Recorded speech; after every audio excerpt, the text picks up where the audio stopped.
I have a question. Do you think that purity culture paved the way for Christian nationalism?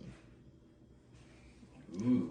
Because the thought is that maybe that was focused on more than things like loving your neighbor, feeding the poor, that people missed a lot of those other teachings because so much of it was about sexuality. So the obvious thing they have in common is patriarchy. So I think purity culture is all about patriarchy. Christian nationalism ultimately is one of the foundations is patriarchy.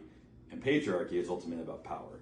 So power over people. It's a system of who gets to have what say over others. So in that regard, I think they're definitely two lanes that merge together for sure.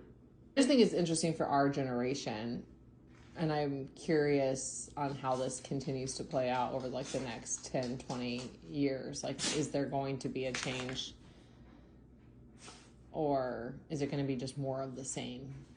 Well, I already think like purity culture is like dramatically falling apart. And the generation that grew up with it being given to us, we're not passing it on.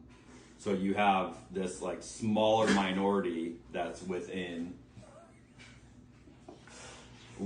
Christian nationalism probably that is still maintaining purity culture, but at large, the circles I run in, purity culture is like a thing of the past.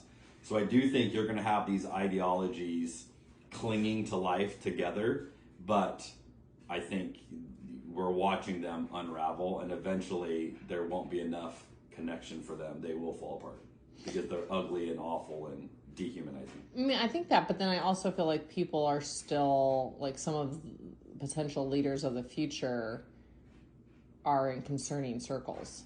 And some of this. For sure. Well, that's what I'm saying. If you're in this circle, it gets reinforced and you double down on it. But I have to believe something more beautiful will ultimately win, because these things look nothing like Jesus. They claim the name Jesus. At some point, I think people are going to realize like, oh, this is actually not at all the way it's been packaged. This whole idea of purity even was, this is how you be super moral. And then you realize, oh, purity culture never applied to Trump. So why did that not factor? It's like, because the whole thing's not real. It's not about purity. It's about power.